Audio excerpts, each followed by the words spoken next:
This is the reading for June 28th until July 4th. Let's dig in and see what's going on for all of us and what is there for us. It's as though we're condensing something. So if you'll recall last week, we were supporting each other. We were getting into this different environment of really finding where we belong. But this is about condensing something. It's about packing something down, about taking something and making it into a more deep experience. I don't want to say taking it deeper, but yet that could be true too. But it's about laying the foundation of something very solid so that we can pave it over or we can create something on top of it. Okay, so we're building, right? But we're not quite there. We're just building that foundation, making the connections, finding our way into that. And it might feel blindly. And that's been a real frustration, I think, during this process is how do we do this when we can't see where we're headed? And what the trick of that is almost, how do we say this, but fake it till you make it, getting into this mindset that we're doing it and we believe, this is what's going to happen. But we might say something to ourselves, like if we're feeling we're not very creative, and we're a very creative person, I'm going to wake up really inspired creatively, or I'm going to almost wake up and think, boy, I'm so excited creative. We're going to get into that energy of it and feel that. And then move into what will I create and not get overwhelmed by it, but stay small.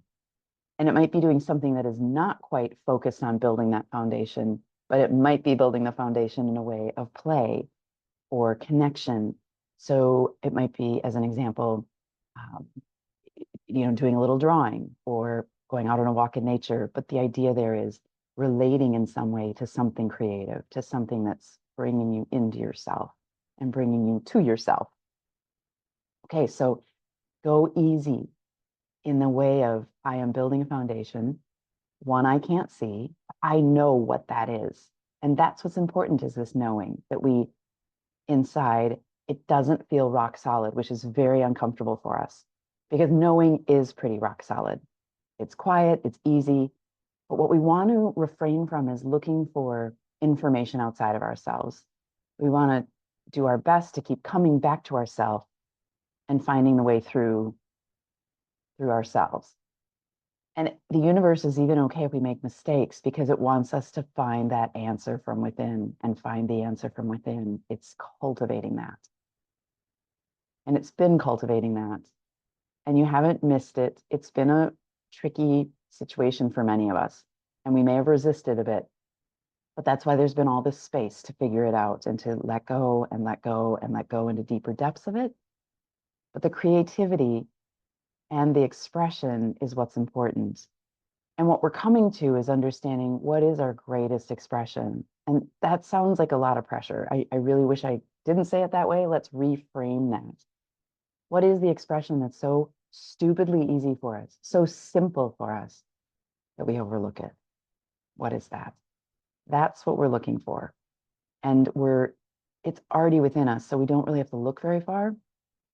It's just being willing to let it show itself to us, to let it percolate and say, actually, this is what's greatest for me. Okay. Let's take a deeper look and see what else is on the horizon for this week. There's this extraordinary flow, and it says plenty of understanding for ourselves, meaning there feels like there's an abundance of knowing who we are and understanding ourselves and feeling attuned to that, feeling like we're okay and it's okay. And it's going to be foundational. That's kind of lovely too. It's not that we feel everything is okay. We might have some things that we don't feel so okay about. But foundationally, we're going to feel this sense of, I'm going to be okay. And you may already feel a bit of that, but it feels like if you're already feeling it, it's going to increase a bit more. And that's important for us to feel this sense of stability, to feel this sense of things are headed in the direction of me, of who I am. And this is where my work comes in a little bit. I'll just say it a tiny bit, but My work is about collapsing narcissism, but I don't really talk about that because haven't we talked about the narcissists plenty? Way too much.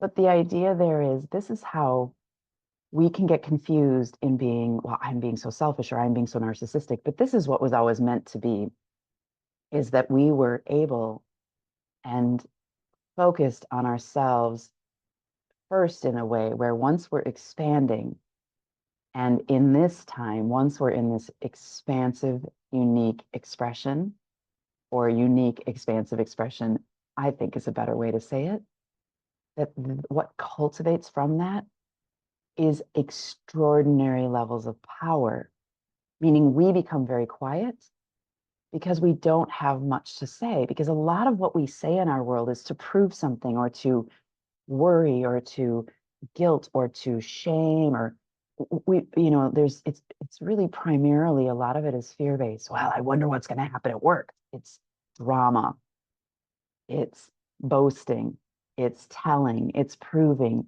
These are the postures in the model. The one I haven't mentioned is withholding, and that shows up on the two sides of control in the model. It shows up through avoidance and it shows up through self-abuse, where we're ruminating after we leave an event. That's a signal we're around the wrong people.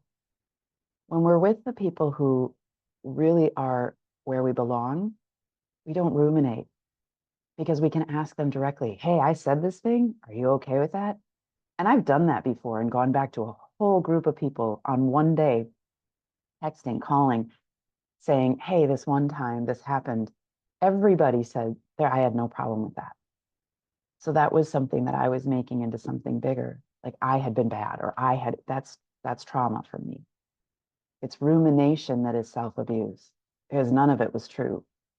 So I'm not saying go back to these people, but I'm saying where we ruminate, we are with people that are not functional for us. They aren't expanding us. They're contracting us. And we know they're contracting us because they're making us, it might not feel like it, but they're getting us into worry and into possibly guilt. And guilt and worry collectively say, I can't.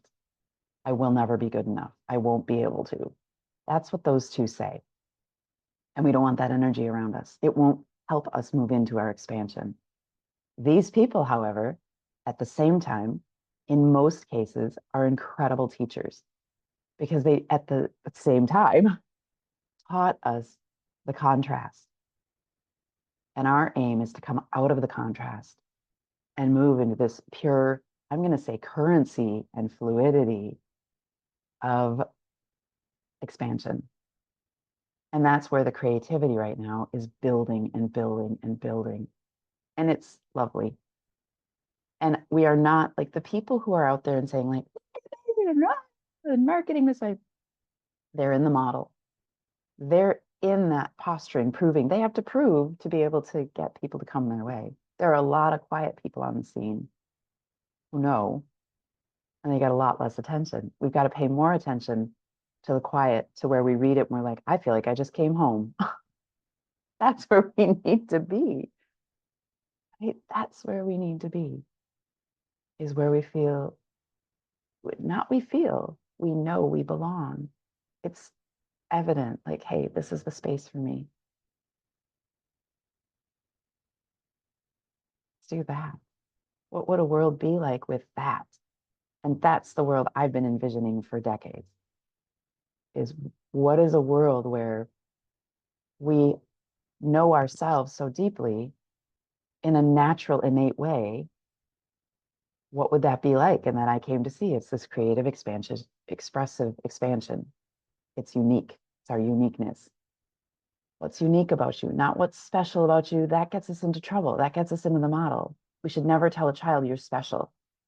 We can tell a child they're unique, but telling them they're special sets them up for heading into the model because they're constantly going to be proving to you, look, mom, I'm unique. Look, dad, I'm unique. Look, auntie, look, whatever, friend. We don't want that. It's not good for them. It's not good for society. We see it all over society in kids who are looking for validation and looking for, look at, I'm the best. They have to point that out. Who cares? If you know you're the best, you don't need to say it. But these kids don't know. They don't know themselves. They're looking for everything from outside of themselves. And that's been cultivated. That's trauma. That's not supposed to be the way it is. And I'm not saying we find everything from within. It's when we're in this place of unique expressive expansion, when we are on that expansive positioning, it's natural. We've all experienced it. Alignment where people are responding to us in a way that is aligned to the experience of who we are at a high level, I'll say, just because I don't like the high level piece because my work is about not a hierarchy, but a really well connected level to who we are, to the truth of it, to the core of it. I just experienced that. I was in Turkey and two men within an hour of each other said something very affirming to me and very kind. There's no need for them to say it. And there's nothing that I said that got them to say it. So that's beautiful. It means I'm in this aligned position of being me and they can see that. And they were recognizing it. And what's beautiful is it tells me I'm in a closer proximity of belonging because they're reflecting that back to me unsolicited. It's cool, right? That's what and we've all experienced that at one point or another. Okay, now I'm in London and it is boiling hot. What's going on? What is happening? All right, let's see what else is there for you. I'll throw myself in there. What's there for us? Don't pretend. Be who you are. And the word inertia comes right after that. And it feels almost like this in my head, which is emotional and mental. But really be who you are. Let that out. Let that inertia come. Don't resist. Don't hold back. You may have physical things. This year is really physical. 2026 is quite physical. Physical health, mental, emotional, and physical. And if if we're resisting, we're going to have things that are showing our resistance. You can always Google what is the spiritual meaning of whatever, like right shoulder pain or headaches in my temple or an eye throbbing, or I look at that all the time. I just saw this beautiful, I'm going to say, it was like black and brown moth. And because I'm in London, the moths here are enormous, but they or tend to be. So it was flying around the kitchen window and I was going to help it out. And I thought it'll go out and it went right out. But that's, I thought I should Google that, right? Because it's curious to see what is that meaning? Why did that show up? And for you, animals and bugs and things might show up a lot. Numbers might show up, so on. Take a look at them. Start paying attention. Don't get obsessed. I've gotten obsessed. Don't get obsessed. Oh, fun. That's not moving out of the model. That's in the model. We don't want that. Mm.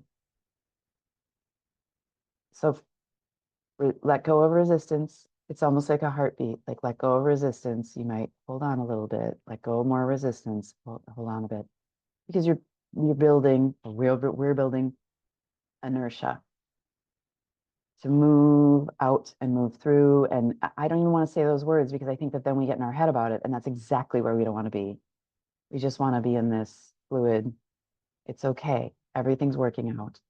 And the only thing that is necessary for me is to apply myself to my creativity, my sweetest skill in the way of how can I make that creative? How can I bring that into something more and more and more in a way that is very natural to who I am? And you can. You can. I know you can. And we need that. And I'm not trying to put pressure on, but that's what is going to head us out of narcissism. It will collapse it because there's nothing on which it can feed. Instead of being in this dual system where there are two forms of control that are swinging back and forth, and I'm right, and I'm right, and I'm right, and I'm right, and I feel bad for this person, so I'm going to protect them when that's not what they should have or need. And I'm going to control this person and be an authoritarian and be over them. we're just swinging back and forth. And what happens is, as a result of that system, the model, we miss the power, which is in the middle. And we have to break the system, which is what I'm saying here. And then we move into the power and we start moving on an expansive trajectory. And our only responsibility is to disallow ourselves to stay with people that contract us. And you might be with people that are contracting, but if you can call them out and say, I don't, no, or I don't want that, or I'm not interested, and they can hear you at that boundary, you're fine. For now, especially, you're fine.